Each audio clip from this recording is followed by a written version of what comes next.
All right, we've got two modules to talk about today. The first one, we're going to talk about data compression and simple image processing operations. So there's a standard command line program in pretty much all operating systems except Windows called gzip, which allows you to take a file and just compress the file. This is just for, it's a file of any type. It can take binary files or text files or anything like that and compress them. Now this is a little different than the zip utility, which you can find on most platforms, which actually allows you to take multiple files and compress them into a single archive. So that does compression, and it also stores multiple files together in a single archive file. bzip2 is very much like gzip. It's just a different compression algorithm. This one isn't quite as standard. So you'll find this on any Unix-like machine, Linux, Macs, and in the Linux shell on Windows machines. This one you often have to install. It may not be installed by default. This is generally faster and it's more standard, but this one can do better compression. The zlib compression, which is what this gzip program uses, is also available directly in Python. So if you just say from zlib import compress decompress, this will give you access to two functions which will allow you to compress data which is in strings or binary strings. So all we have to do is say compress. We can give it our byte string, and then we tell it what compression level we want to use. So let's give this a try. So I have in my file system here a file called gatorsmall.seq. And this file is basically just a DNA sequence. You'll note it has some ends in it for unknown elements. But other than that, it's basically just a DNA sequence, and it's a portion of the American alligator genome. It's about a 50 megabyte file. Okay, so let's see, WC Gator.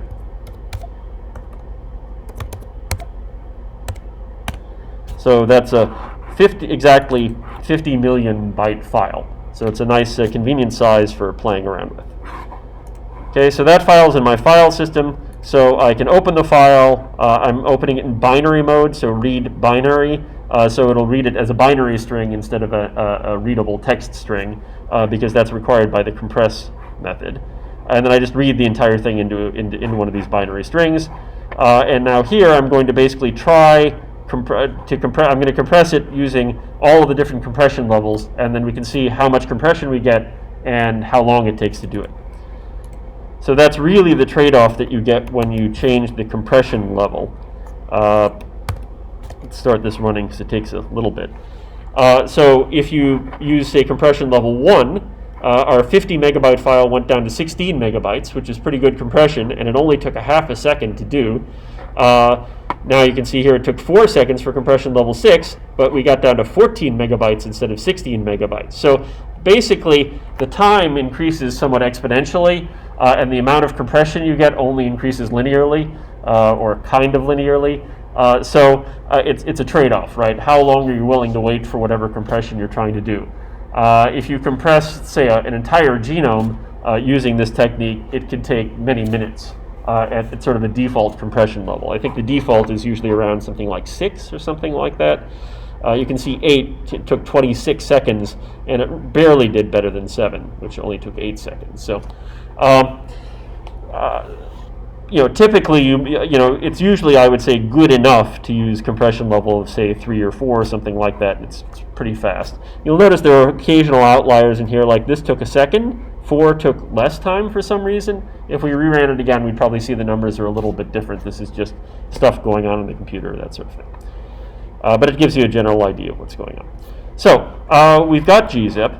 If we have a big file, it can take a long time to compress.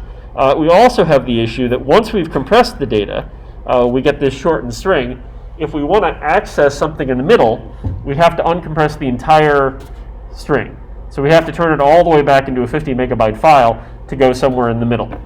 That's problematical if you have an entire genome and you're interested in processing pieces of the genome. Basically, you have to undo the compression and cost yourself all that disk space to do anything with it. So let's think about it and see if there's maybe something a little more clever we could do. So this sort of compression is a generic lossless compression routine, the zlib compression. Same with the bzip compression. So these are algorithms people came up with to take data which is non-random in some way, which has some order to it, and represent it in a smaller form. There's lots of theory that goes into this. We're not gonna get into the depth of how some of these algorithms work. The basic idea, though, is if you make a histogram of all the values that exist in the file, and the histogram is not flat, then there is something present there that you can compress. You can get some compression out of that. And if you look at the histogram of the file after compression, you'll find that it's basically flat in that space. Since this file contains only 5 different values, it has the 4 different DNA sequences, and then it has ends for the unknowns. Basically, there's a lot of opportunity to extract compression from that data. So let's think about that. So we really, with DNA, only have 4 possible values. That means really we only need 2 bits to represent each letter in the sequence. But the file that we're storing is an 8-bit ASCII character, right? It's a human readable letter for each of those. So we're using 8 bits to store 2 bits of information. So immediately, if we just wanted to change the way we were representing the numbers in the file, we could get a 4 times compression factor, right? We could go from 50 down to 12.5 megabytes in the file. However, we have unknowns in the file, so that means we actually have 5 different values, not 4. So it's not quite 2 bits. However, if we want to have a sort of a base 5 number, if we had 3 digits, that would take 125 different values to represent. Okay? So with 125 different numbers, we could represent 3 different values, each of which had one of 5 different values. That would get us a 3 times compression, and we'd be wasting 1 bit. It's less than 128, so we only need 7 bits, not 8 bits to represent it. But if we do it this way, not only do we get a 3 times compression immediately, but we also have everything sort of naturally ordered into triplets. Now, if the alignment is off, that's not necessarily an ideal thing, but it's not too bad. Because even if the alignment is off, that would just mean you need to grab sort of 2 adjacent triplets to do something with it. So it's a fairly natural organization for the data. So let's think about maybe writing our own compression routine to do this, to take triplets of the DNA sequence and turn them into a compressed 8-bit string. Okay, so this is actually pretty straightforward. All we need to do is map each of the possible letters, to a particular numerical value, right? So A will be 1, C will be 2, G will be 3, T will be 4, and N, the unknown, will be 0. Right? Then we're going to loop over all of the keys. Then we're going to loop over basically. All right. So we're basic. All right. So what are we doing here? So here we're just initializing the translation dictionary. So we're trying to make this as efficient as we possibly can. So basically we're going to build a dictionary which has keys for every possible triplet. Right? So we'll have an AAA value, we'll have an AAC value, an AAG value, and so on. So every possible triplet, including all 5 values in each digit, will immediately be mapped to a number from 0 to 127, 126.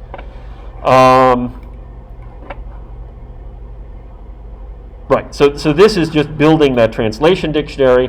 Then down here, we open the sequence for reading, we open the output file for writing, and then we basically read the values from the file 3 at a time, map them through the dictionary, and then write the number, the binary value, to the output file.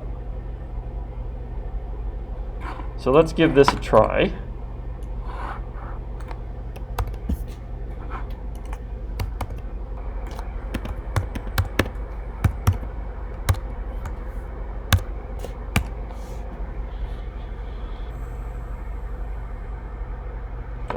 So 5.87 seconds.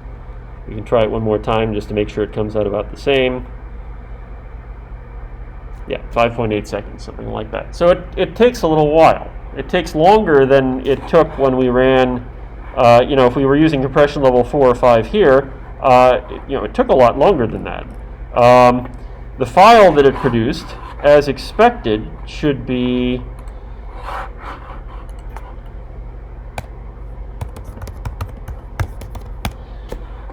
so the Gator small compressed file we created was 1/3 the size of the original file, right? So 16 megabytes long. Now, 16 is bigger than what we got here using the generic compression routine, which was getting down to, say, 14 in a shorter amount of time. So it seems like our compression algorithm maybe wasn't terrific. However, there are some other things to keep in mind. First, this file that we produced can still be compressed again. So this file, we compressed the file just by translating it into a different representation. But I could still run gzip, or I could use the built-in Python one on gator small.cmp. And now you can see this is the gzipped version, and you can see now it's actually down to 12 megabytes. So by compressing the file using our non-standard strategy and then running the gzip compression on it, we managed to achieve better compression than we got just by running gzip on the native file itself, even when we used the the routine that took a lot of time. So if you're trying to archive a sequence for a long period of time, you didn't need to access it very often. It might be reasonable to use the approach that we just used, and then gzip the file for long-term storage. And then if you wanted to actually use it, then you could ungzip it, and then you could do random access on the file without having to do anything else.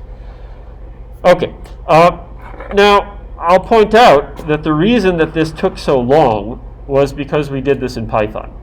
And Python is not naturally a very fast language internally, as we've seen in the past. We saw when we were working with NumPy, for example, that by setting up the code in Python and then calling a routine that was written in C and compiled for the computer, we could get much, much better speeds out. And the same thing is basically true here.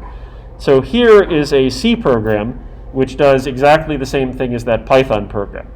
I'm not expecting you can necessarily read this, but I think if you look at it, you can probably understand pretty much what's going on, even if you don't know the real syntax of C. So this program does basically exactly the same thing as the Python program we just had. So we could actually take this program and I'm just going to call it x.c for speed. There we go. Okay, so now I have a file that contains that program that I just typed. So now to use a C program, I have to compile the program. So I will say cc x.c-o and that will compile the program. That produces an executable, which I can just run by typing x. Let's time it. And it took 0.101 seconds to run, as compared to the 5 seconds that it took when we wrote it in Python. So you can see pretty substantial. Actually, the total time was 0.9 seconds. Let's try it one more time and see what. Yeah, okay, there we go. 0.389, 0.38. Oh, yeah. So there's the time it takes to run, about 0.37 seconds. So that's pretty dramatically faster than about 5 seconds. So if you code things like this in a compiled programming language, or if you write some code in C and then make it accessible to Python, you can get dramatic speedups and show that this actually is a worthwhile thing to do. So it took 0.37 seconds to run, and if we look back at our examples with gzip, that's faster than even compression level 1. Right? So really our idea wasn't that bad at all. It's just the fact that we implemented it in Python that made it take a little time. All right. Okay, so what we've been talking about so far is lossless compression. That is, we have some information and we want to represent it in a more optimized form in the storage of the computer, but it's still exactly the same information, no changes. There's another type of compression you're all familiar with called lossy compression. The primary example of lossy compression is JPEG compression, when you store images. So take an image with your 12 megapixel or 16 megapixel digital camera. The size of that image file should be at least 16 megabytes or 12 megabytes, right? Because there's basically 1 byte per pixel. Now, if you have a really good camera, it may even have 12 bits per pixel, so then it would be 1.5 times that much. And I don't know if you know much about the way digital cameras work, but when they say you have a 12 megapixel camera, that doesn't mean you get 12 million pixels of color. That means there are 12 million sensors, and they're arranged in a pattern of red, green, blue elements. So some of the pixels are only red, and some of the pixels are only green, and some of the pixels are only blue. And then that information gets processed to produce an aggregate image, which still seems to be the full size of the 16 megapixel image, even though it did that by sort of sparsely sensing the raw data.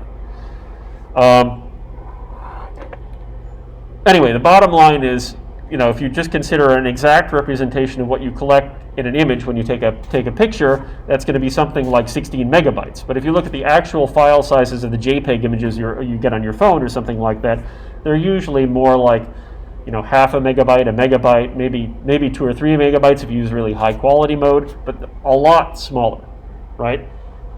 So compared to the 3 times compression we were just getting with the lossless compression we were just doing, typically when you're doing JPEG compression, you're talking about more than a 10 times compression. 10 times, 20 times, 30 times compression, pretty dramatic.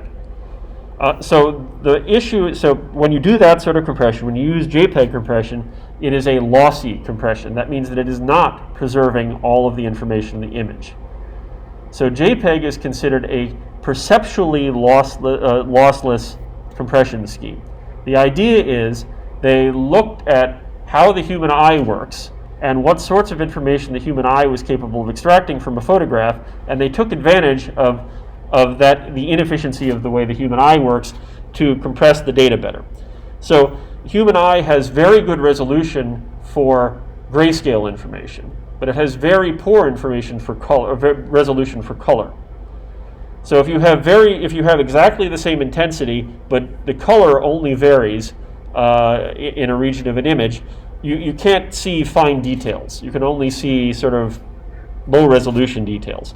So the JPEG compression standard leverages that, and they compress out a lot of the color information to make it kind of spread out and blurrier, and keep the grayscale information a little bit more aggressively. But even with the grayscale information, there is some loss. So if you look very carefully at this image, you can actually see some of the so-called JPEG artifacts present in the image, right? So this is very nice and crisp. This is a raw image, uncompressed, and then this is JPEG compressed, and you can see some of the sort of blocky appearance. If you look at the edges, you can see some edge artifacts and some of these things. But it's not too bad for having reduced the image down to something like a 20th of its original size. What this does mean, however, is that JPEG is generally considered completely unsuitable for any scientific work. The only time you should be using JPEG images in science are if you're making a PowerPoint presentation and it doesn't really affect the visual display of the image or something like that.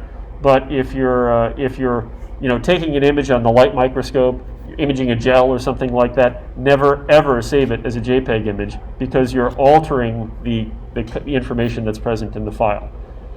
And there are some things which you may be altering the image in such a way that it doesn't look any different particularly, but if you do any computational processing, if you do image processing to say you collected a gel and you scan up the gel to generate your plot of how of all the bands from the gel, those values may actually be altered by doing JPEG compression.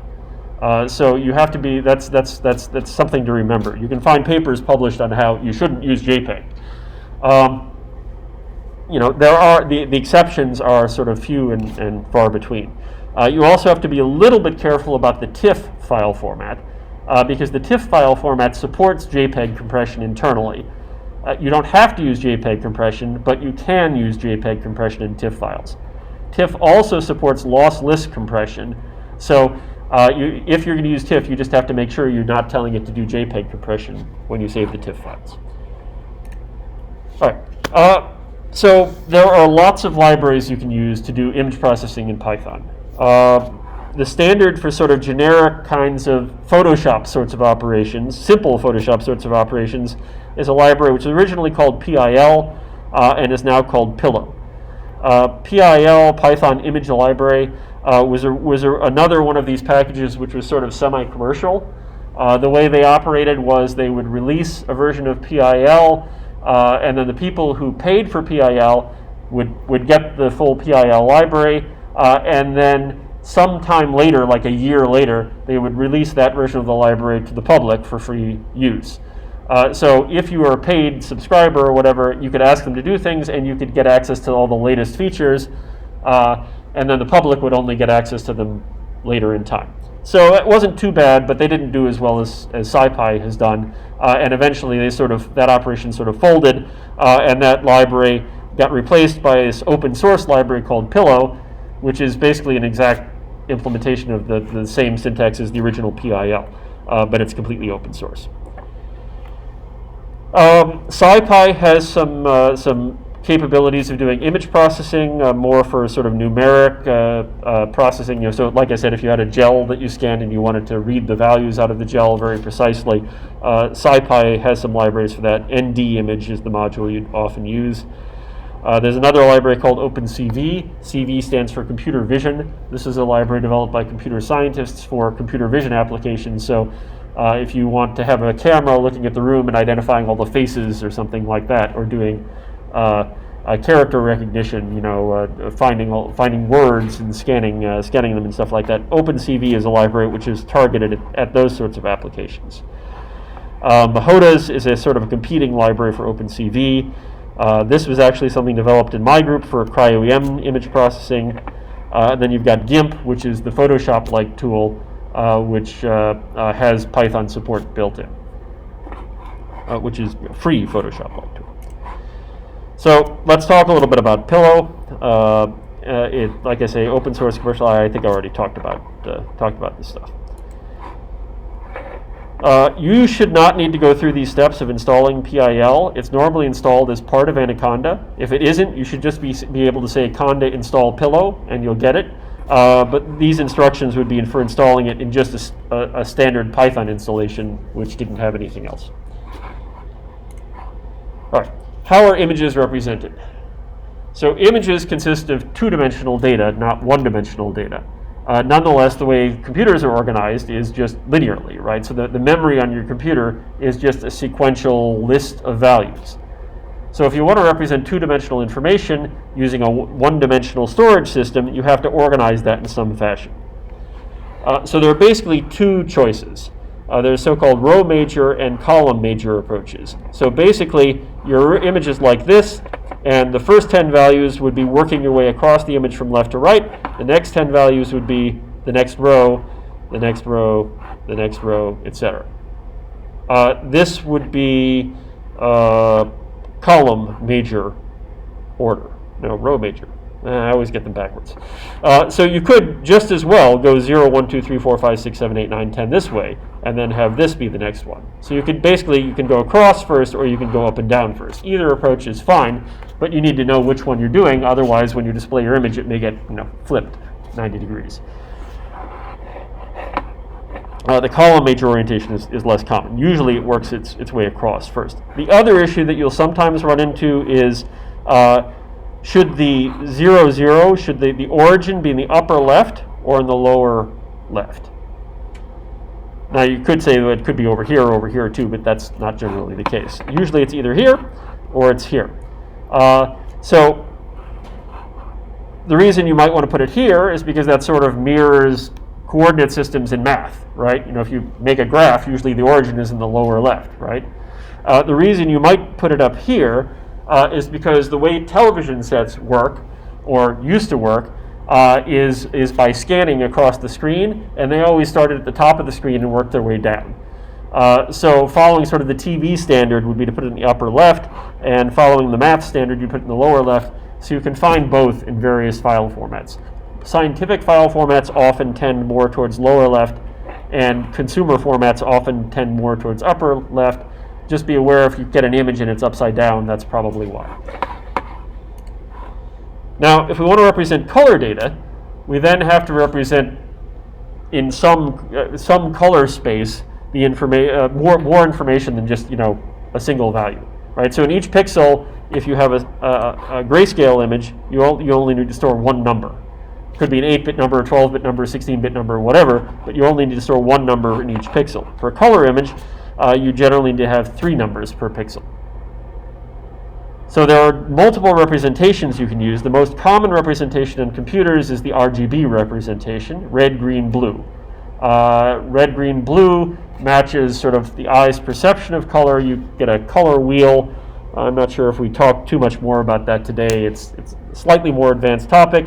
There are different color representations. So there's RGB, which is typically used on luminescent displays. Then there's cyan, magenta, yellow, which is typically used in printers. That's because of you're looking at absorptive applications rather than transmissive applications. There are other representations as well: luminance, chrominance, and hue, which was used in traditional TV set applications. So there are various different ways color can be represented. Again, RGB is the most typical, and that's sort of what we're going to be talking about here.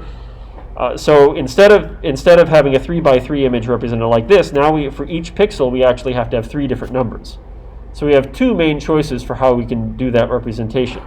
We could store red, green, blue, red, green, blue, red, green, blue for each of the 3 pixels, or we could store all of the red pixels together, all of the green pixels together, and all the blue pixels together in sequence. So this is considered interleaved display, and this is considered planar display, where this is a plane, and this is a plane, and this is a plane. All of these different representations actually exist and are used in different contexts, so you have to be kind of aware of them. All right, file formats. So these are the file formats that are supported by PIL. I didn't include, I think, all of them. I just included kind of the most common ones. You'll note that GIF, JPEG, and PNG, and TIFF, which are sort of the most common file formats you'll find, are all supported by this library. You'll also note that there are some which are sort of write-only, like you can generate PDF, but it's not going to read PDF files. It'll just write to PDF files. And then here we've got an indication of whether it does compression and whether the compression that it does is lossy or not. So TIFF can be lossy or not lossy. PNG only supports lossless compression. That sort of thing. GIF is kind of a special case. GIF only supports 8-bit images. So each pixel only has only has 256 different values. And then to do color, it uses a color map scheme. So each GIF image can only have a total of 256 different colors in it, and then there's a table which maps the 256 different values to RGB values. All right, so when you save an image, or when you deal with an image internally in the computer, there are a bunch of different representations. So these are the different image modes. And this is kind of like the modes that we were talking about when we were talking about NumPy. Right, you could have different number representations, similar sort of concept. So there is the concept of the bitmap, which is basically an image that only has 1 bit per pixel. So either each pixel is either on or off. So that would be mode 1. The mode L would be the standard kind of 8-bit pixel. So it's a grayscale image, and each pixel has 8 bits of information, 0 to 256. P would be what's used in the GIF file format, where you have 256 different values, but it's mapped to a color space through a color map. Then you have the RGB, RGBA, and RGBX formats. RGB is what we were just talking about, where you have 3 different values per pixel with 8 bits for each color. RGBA adds a 4th value, And the fourth value is usually treated as a transparency value. So if you want to overlay one image on top of another image, then you have this concept of how much the bottom image will bleed through the top image. So A is used for that. RGBX is basically the same as RGB, but there's a fourth value which is meaningless. So they basically add a padding byte to each thing. Now, why would you do that? Well, you remember that when we were talking about number representations, that if you have, say, a 32-bit computer, it's basically reading 32 bits at a time from the memory of the computer. And it can read 32 bits at a time very efficiently. If you read 24 bits, it has to still read 32 bits, and it's a lot less efficient. So if you have the data aligned to 32 bits, you can do certain operations in the machine more efficiently. So when you're doing image processing, the image processing may happen faster if you use RGBX than if you use RGB, even though this is a more compressed representation. So you can find all of those in existence. Then, of course, we have CMYK. That's the cyan, magenta, yellow, black, which is used typically on printers. Then this is the luminance, chrominance, hue representation. Then there are integer representation, where each pixel is a 32-bit integer value. And then this could represent raw data from sensors of any size. You'll never find a sensor that has more than 32 bits of depth. 16 is usually the highest depth that you would find in any even scientific camera. So this is a sufficient representation for pretty much any digital sensor that might be out there. And then you can actually have floating point images, where each pixel value is a floating point number, a 32-bit floating point number. There are only a couple formats that support this. TIFF is one of them. But you will find that some sensor systems, for microscopes, electron microscopes, may return floating point images. Of course, these are grayscale floating point images, not color. All right, how do we use PIL? So PIL is imported like this. Let's go ahead and just do these first couple of lines.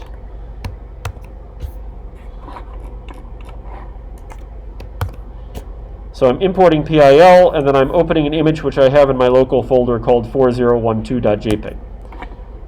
That's done already. So it's now read the data, and if I just say IM, Jupyter will actually automatically render that in line as an image. So I've now read an image, and I've displayed my image. Very nice. If you aren't using Jupyter, if you're using a program that you've written yourself, there's a method called show, which will use an operating system dependent way to display the image. So on a Mac, it'll use preview, and on a Windows machine, it'll use, I don't remember off the top of my head, but it has a different program that it'll use to display it on each platform. So there are various ways of creating an image. The easiest one is to just read the image from a file. You can create image data yourself. You can create empty images, and then you can draw into them using tools that are available in PIL, or you can take an image that you've read from a file and you can modify it in some way internally.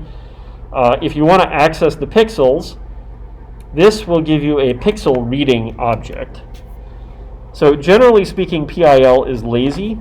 That means that if you tell it to read this image file, it won't actually read it until you try and do something with the image. Right? So this basically happens instantaneously, but then the first time I go to do something with it, then it actually reads it and decompresses it. So this creates a new object called PIX, which is a pixel access object. And I can then say PIX dot, I don't even remember the syntax. Oh, okay, I can just use square brackets. I can say 2020, and that will give me the red, green, blue values for that pixel from the image. So I could then write a loop, and I could, do things to my image using this pixel access object and modify the contents. And then if you want to take your modified image and save it back to disk, there's a save method, and this supports, like I said, all those different file formats. So if you want to read a JPEG image and write it as a PNG image, all you have to do is open the JPEG and then save the PNG, and it'll work. You'll have to look in the manual if you want to see the various options for the various formats and such. As I mentioned, NumPy and SciPy also have some image processing capabilities. So if, let's say, we want to create an image from scratch, we can do this.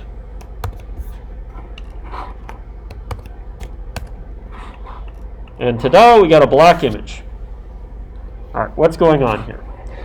So I use this from function method, which is one of the methods you can use to create NumPy arrays. And I'm creating an array which is 128 by 128 values, so it's a matrix basically. And the values are going to be defined by this function. I know we haven't talked about lambdas yet. Lambda is a way of defining a function, temporary function that's just used in one place. So it's like making a function but not giving the function a name. So if you say lambda xy, then it will just sort of immediately use this, it'll return this in place for each x and y value. I will probably talk about it a little bit more later. So why did I get a black image? Looks like I was going to try and plot sines and cosines. Well, if I look at A, which is the NumPy array, you'll see I have values. I've got 0, I've got 0.09, I've got 0.19, I've got negative values here. All right. The reason I got a black looking image is because the image is represented as integer values, 0 to 256, and the numbers that I computed are from -1 to 1. So it's maybe not perfectly black. There may be some pixels in here which sort of round it up to 1. We just can't see them because it's just such a small change. But basically it's just a scaling problem, right? I need to shift my sine cosine values so that they cover the right range. So I can just do this. I can just add 1, so that'll be going from 0 to 2 instead of -1 to 1. Then I can multiply by 127, and then that'll scale it up to a range where I can actually see it.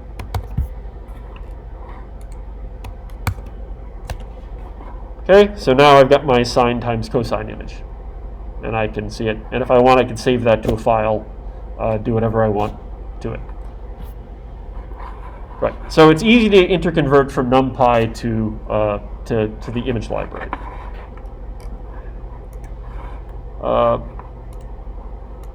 If we want to go the other way, so I showed you how you could access values in the image using that pixel access object, but that's not really a very efficient way of doing it. You have to call a function to get the value from each element. It would be really nice if we could use NumPy, which is built for really efficient mathematical operations, to do the modifications to our image instead, right? So this gives us a strategy for producing a NumPy array from an image. So I'm going to read a different image, rabbit.jpg here, and you can see rabbit.jpg looks like this. And all I have to do to convert it into a NumPy array is initialize the NumPy array with the image object. NumPy is smart enough to say, oh, that's an image, and turn it into a NumPy array for you. Now if I look at one of the values inside the NumPy array that I created, you can see what I get out is a uint8 array of 3 values, red, green, blue. So the way it's organized is for each pixel it has a triplet of red, green, blue values. If the image were RGBX or RGBA, then I would have ended up with 4, and if the image were grayscale, I would have just ended up with a single value for each pixel. But now I have a 3-dimensional NumPy array, which I can use to access any of the data in my image.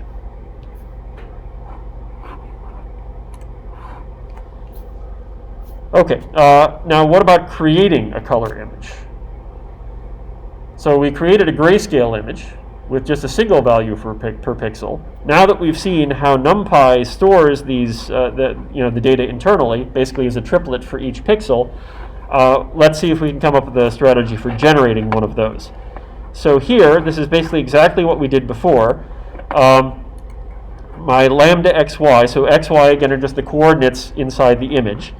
The function that I'm defining now, instead of just returning a single value though, is returning a 3-tuple. Right? So this is the function for the red value, and this is the function for the green value, and this is the function for the blue value. And you'll note that I'm including the plus 127 times 127 stuff in my function directly, so I don't have to clean that up afterwards this time. Okay. This dstack operation here is basically just rearranging the results of this from function so it's arranged in the way that NumPy arranges it for images. If we just do this, what we're going to end up with is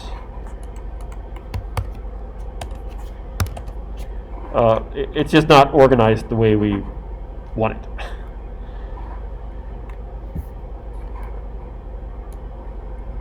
So let's go ahead and do that.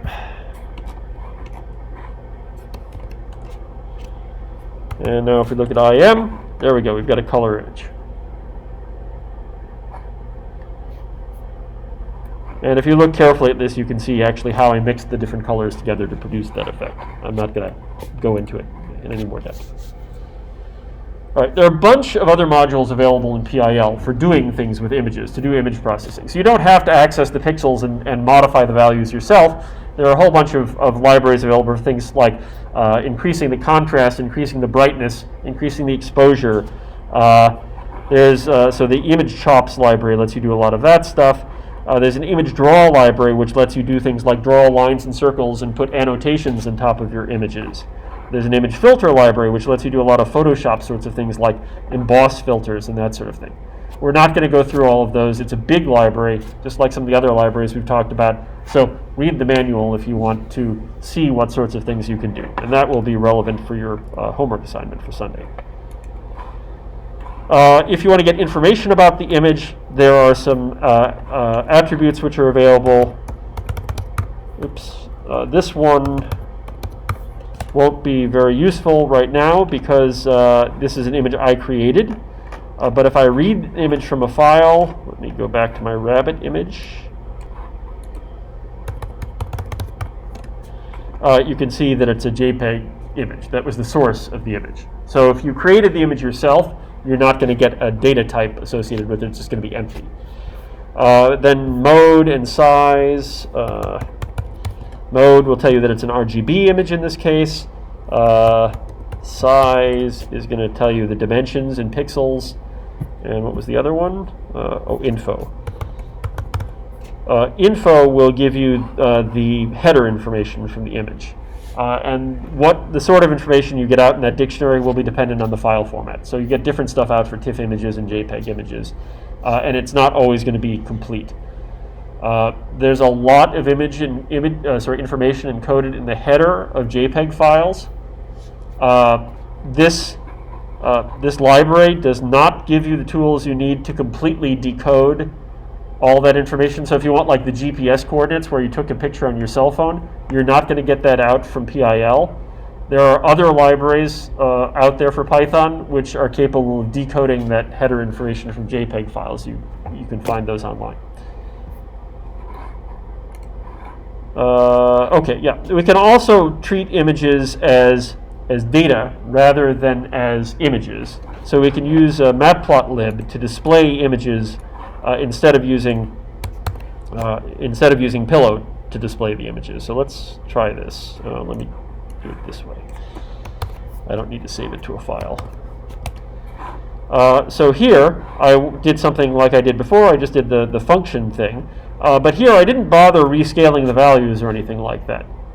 What we're doing here is not displaying an image, but we're plotting the image. So what we're doing here is we're making a grayscale density plot of the image. So it doesn't care what the minimum and maximum values are. It's going to rescale the minimum and maximum values to cover a reasonable range. So even though this goes from -1 to 1, it's fine. But you'll notice that we also get a scale bar for the x and y axes here, right? So we can see that 0, 0 is in the upper left corner here. Anyway, so there are various tools that are available inside matplotlib for presenting image data in a more scientific fashion.